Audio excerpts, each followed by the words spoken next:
Let's go to Carl here, and he's talking about the Padres. 3 from Texas, 2 of 3 from Baltimore. Now watch them lose 3 against Arizona. Padres, the most fun but frustrating team ever. We've been through a lot of strange seasons covering Padre baseball as far back as the one it was San Diego's Jack Murphy Stadium and at Qualcomm and then at Petco. They need somebody that's a catalyst. Does El Nino's theft of home light a fire? Might be, but tonight they're facing the only legitimate frontline starting pitcher that Arizona's got in Zach Gallen in this Thursday night game, who's 12-5 and just beat him. He's beaten him a couple times this season. So we'll see if the Padres can build on this. I think, I said last week they needed a streak. If they're going to climb back into this thing, they needed a big streak. Well, what better way to have a streak than do it against Arizona, which was skidding? And then obviously Baltimore's really young, and I think the Orioles got overwhelmed out here. And then you get Miami coming in here, and Miami's a really young team with a really young pitching staff. So they're feeling a little bit of the heat of this pennant race too. They're not playing the same. So there could be a streak right here. Does Fernando doing what he did, the dash to home plate, does it change everything as it relates to that dugout, that clubhouse? And they need to get aggressive. They really do, because if you're aggressive, then maybe you manufacture some runs along the way. Well, they're going to have to score a lot of runs because Rich Hill is pitching for the Padres, and you're not sure what you're going to get. You'd probably be lucky if he gets through 3 innings. Thank goodness the Arizona Diamondbacks are a bunch of mashers, so maybe he can figure out a way to trick them. But this pitching matchup looks very lopsided tonight. 11.79 ERA since the trade from the Pirates. So, and like we said at the onset of the show, this is Jekyll, this is Hyde. How the hell can you beat all these first-place teams and take these series against these teams and then lose these series to the Pirates twice, Kansas City, Washington, and Arizona? Next question. Okay, let's go here. Another Padre comment from John. He says, one thing about AJ Preller, he's given the Padres some hope and something to cheer for during some dark times in San Diego. When the Chargers applied to leave town in 2015, he was the rock star GM. He's made a lot of bold moves, and we have talked extensively about, damn, you traded the farm system away twice. And we've talked about the length of the contracts he's giving. But, at the end of the day, his theory works. Boots on the ground everywhere. Ha-Seong Kim, he might be as popular, if not the most popular player. And they went out and found him, and they scouted him, and they outbid other people, and they convinced him to come play for us. Now they got to re-sign him. But, Ha-Seong Kim, you look at Nick Martinez. They went out and they scouted this guy, and they said, this guy has now found a way to pitch. He was doing it in Japan. He's been pretty trustworthy for a year and a half for the most part.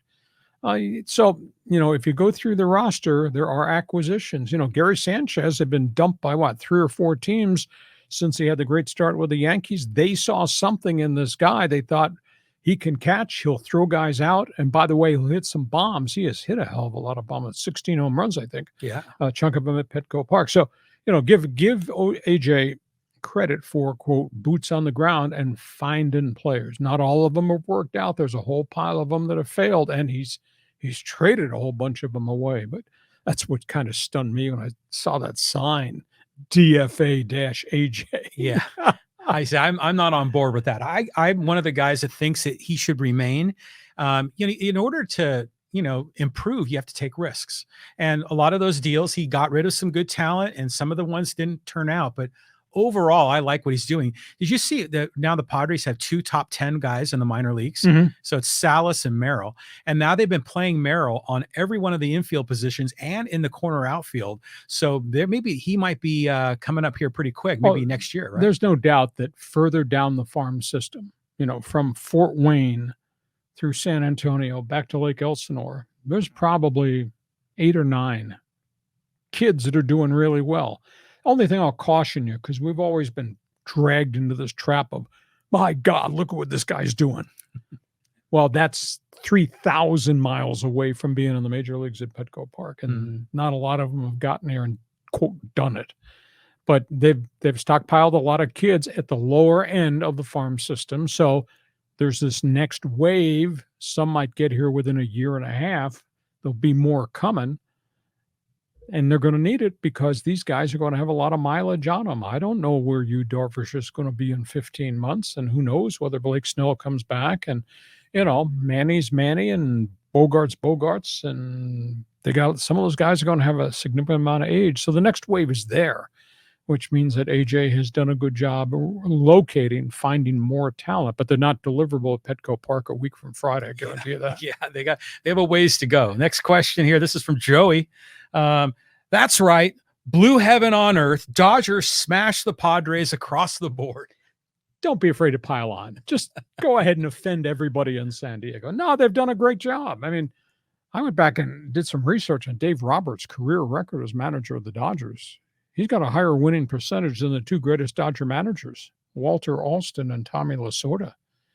I mean, Dave Roberts is like 741 wins, I think, in his career. All these division titles, one World Series. Can it be critiqued? Sure, he can be critiqued. He's made a bunch of mistakes mishandling the pitching staff in postseason. But Dodgers as an organization it's a really special place. And you may dislike Dodger Blue. That's okay. That's your choice. I respect Dodger Blue because of the heritage of the franchise.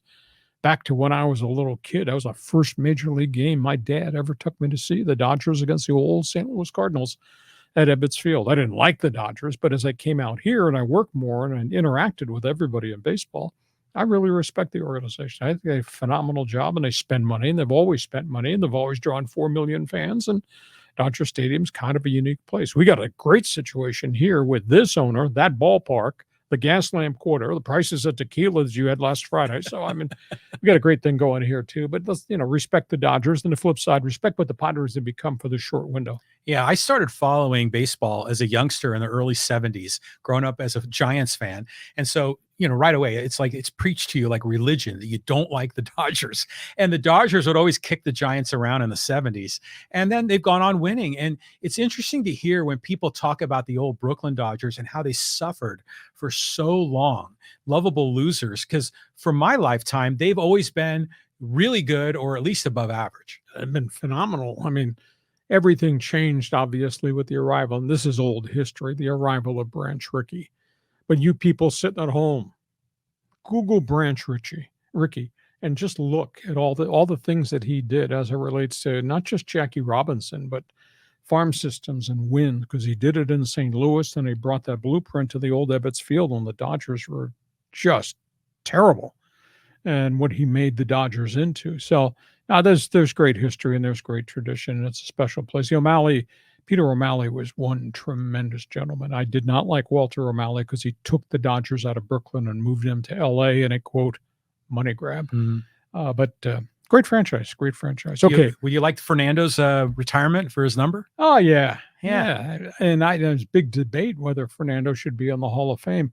I had forgotten that he'd only won 174 games, but he pitched so much. He was such a warrior, and to a degree, Lasorda overused him. But what a great player. But he's one of the many international players the Dodgers have had historically. Mm-hmm. They've opened the doors for a lot of people, a lot of players from a lot of different places. On we go as Fans Forum continues. Okay, let's go get some social media comments in here. And how about let's talk a little bit here more about conference realignment.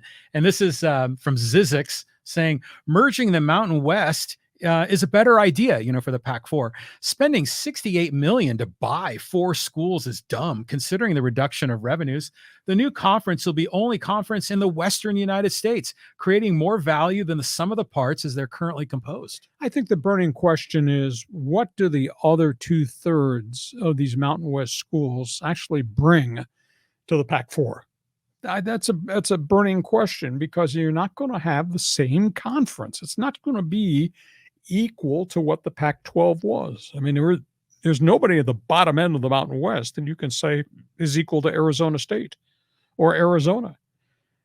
So I just don't know the end game if you haul everybody from the Mountain West. They'd be excited in Colorado Springs and Fort Collins we're in the Pac-12, but you're not a Pac-12 program. I'm sorry, the Air Force is not. Colorado State is not. Wyoming is more 1AA than it's true 1A just because of lack of people to recruit and resources. San Jose State is not equal to what's gone on in the Bay Area. So somebody have to argue long and hard with me. I do understand the finances, that it sounds absurd that the Pac-4 would think about paying half of the exit fee for the top 4 schools to leave the Mountain West. I don't know if that's workable. The dollar value on a contract would be down, at least to start, but there's something that you can't say that it doesn't get rebuilt along the way. So I don't have an answer. All I can do is report what I hear and from the people I network. And there are so many different proposals that are being discussed about how to rally the Pac-4 back. But it appears that Washington State, Oregon State, Cal, and Stanford are linking arms, and they're not going to leave, and they're going to find a way to see if there's some creative stuff to get other schools in there. And there may be some more wild things that might be proposed out there. I don't know whether it's linking with another conference and playing interlocking schedule. And I don't know who that other conference is. Is it the ACC? Or is it the AAC, the one that's got all the Texas schools in it? It's just not going to be the Pac-12 that we used to know and love. Yeah, it's interesting that, Trev Albert's proposal about that, what do you call it, like some kind of a super league or Champions League? Because it's really football is driving all of this. And for all the rest of the sports, have you ever seen a map of the United States where they show the logos of all the colleges, D1 around the United States? 80% of them are on the other side of the Mississippi River. And so it leaves very few options, and especially for the non-football sports. So I don't know what they're going to do here, but it just seems natural. There's got to be some way to bring the Mountain West together, and hopefully they can retain that Power 5 level so they can qualify for the big money. Well, they've got 12 months because everybody's in the final year of their Pac-12 TV contract this year. It'll be such a lame duck year with such mixed emotions. Oregon State does not really want to play Oregon, and that Civil War game is going to be brutal. And the Apple Cup game, Washington State. I think there'll be a few people pissed off about that. Yeah, for sure. Yeah, and so it's going to be a different time. They got 12 months to come up with a formula that will work. But the problem is there's not a lot of people out there that you can go choose from. Okay, let's move on. Let's how about this comment here about Bill Belichick? I thought this was good. It says, don't forget Belichick had no success pre-Tom Brady either.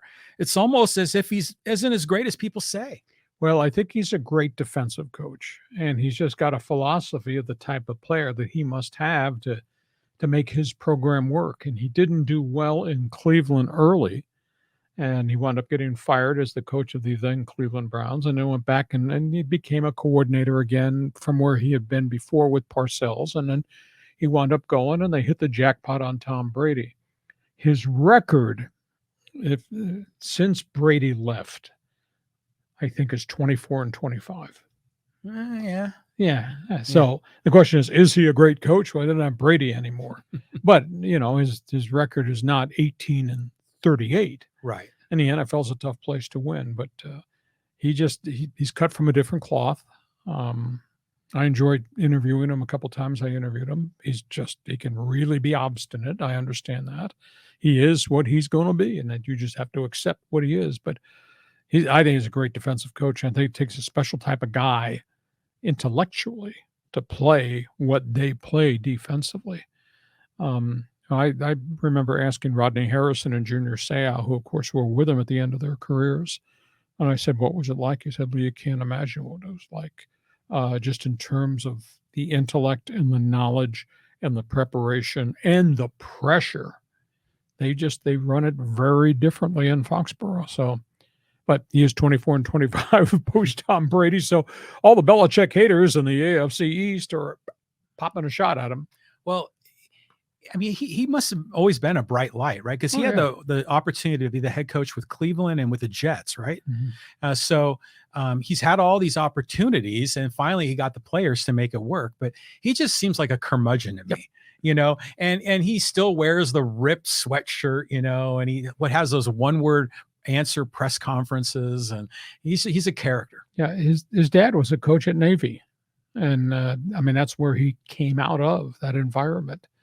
and he went to small college, small Ivy League type schools in New England. So he's a really smart guy. But he's 24 and 25 without Tom Brady, and everybody in Buffalo now they're paying him back for decades of anger and anguish. And Yeah. Aaron Rodgers and the Jets are going to try to do the same doggone thing, and Miami wants to repay a few loans too in Foxborough. So Yeah.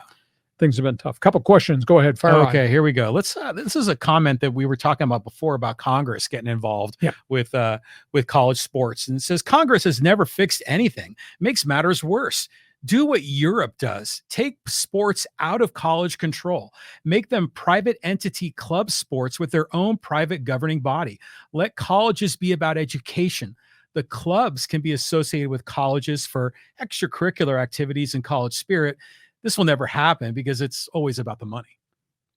Is he allowed to drink before he sends us those questions? It's a nice concept. It would never, ever happen. There'd be a revolt in America over that if you tried to change college football. But this thing is so out of control. And I think this new structure of what has been proposed with Joe Manchin from West Virginia and Tommy Tuberville, the former coach, who's now, in Mississippi. I think the structure of this new NIL is going to be put in place, and Congress is going to give the NCAA antitrust exemptions, which allows them to run this thing very differently. So I think the transfer portal is going to change within a year, and I bet a year from now, as we do our podcast, you're going to see some changes also in the structure of how the NIL operates, and everybody will play by the same rule book. There's a ton of money that's being shelled out at Texas A&M and at Florida and some of these ACC places like Clemson or Georgia. Everybody's going to operate with the same pool of money in terms of distribution, and that'll be part of the new congressional NCAA blueprint that they're working on right now. Because what we have right now, I think, is destructive. Look at the end result. Look at where we've gone in the last 2 years in college athletics. Look at where we are now in the last 2 weeks since Black Friday in the Pac-12. Just think of all the fires that are out there that have to be put out. Yeah. I mean, you've got the conference realignment, you've got these big media deals and all the money, you've got the NIL, you've got the transfer portal, you've got players that are involved in gambling. It's insane. It's like they can't.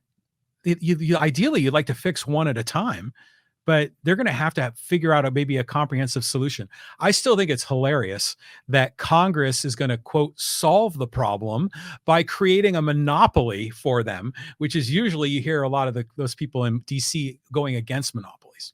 Shall be fascinating, but I do believe there will be a new blueprint that will be put in place. You got one more you want to fire away here? Okay, let's take this Aztec comment. It's kind of brutal, but this is about comment about the program this year. Every coach went through COVID, so no excuses. This team is manure and soon off to the FCS because they thought they were elite, and now no conference wants their drama. Oh, my goodness. Just feel free to pile on Brady Hoke. That's okay. I think last year was a one-off. I think he's learned some things about dealing with crisis situations. But, and I thought often about this, and we'll have this another topic another time. You think about how hard it was to be a director of athletics for J.D. Wicker, how hard it's been on Brady with the COVID mess, the fact that they had to go on the road for 2 full years to play all road games and nobody followed them. Then all of a sudden they get ambushed by the NIL. And the true reality is they don't have the money to compete for recruits in the NIL any longer, not to the dimensions that PAC-4 or Big 12, obviously SEC, the kind of money that they're shoveling at guys.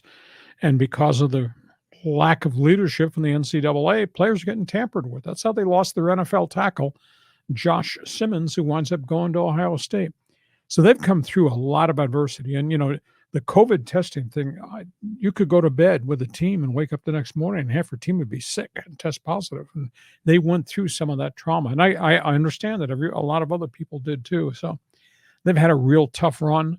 And the community has just kind of stepped back. I mean, it is stunning. Their opening game is against Ohio U. There are 11,000 unsold tickets in that shiny new stadium, have not sold. and the community has not put its arms around the football program like it has the basketball program, which stuns me because they play a great home schedule. Holy cow. They're going to be a player in the conference if this quarterback is what I think this quarterback is, and Brady's got all these players playing his defense, which is so radically different. I think they'll have a bounce back season, but it's not the Pac-12 and it's not the big time. It is, quote, group of five, but that doesn't mean it can't be good, does it? And they have been good for such an long period of time. And what Brady did to flip it, what Rocky Long did to push it on, what Brady did getting back here is different than it had been done forever, going all the way back to the odd good years they had with Al Luganville, and prior to that, obviously, with Claude Gilbert and Don Coryell. So it is what it is. I think it's a good conference. I like the coaches. They got good kids in the program. They don't have a big criminal element of problems there, despite what happened to the punt god, Matt Arisen, the bad decision he made. So and they have a new stadium, and their leadership has really come through some really, really tough times. So I'm signing the memo that these are honorable guys, support them. Yeah. Well, remember when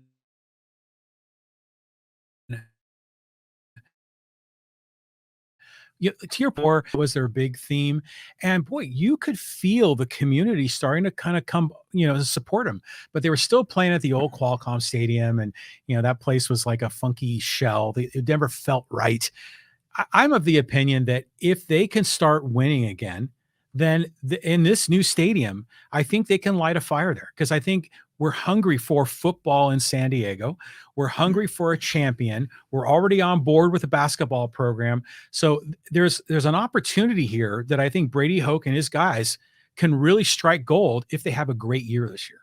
And if they get dragged into the Pac-12 or the Pac-4, whatever the expansion league is called, it'll be kind of cool because it'll be a new experience. But they got to win this season. Hey, we hope you've enjoyed our Thursday podcast, brought to you by Dixie Line Lumber and Home Centers. Fix it, build it, you will enjoy it.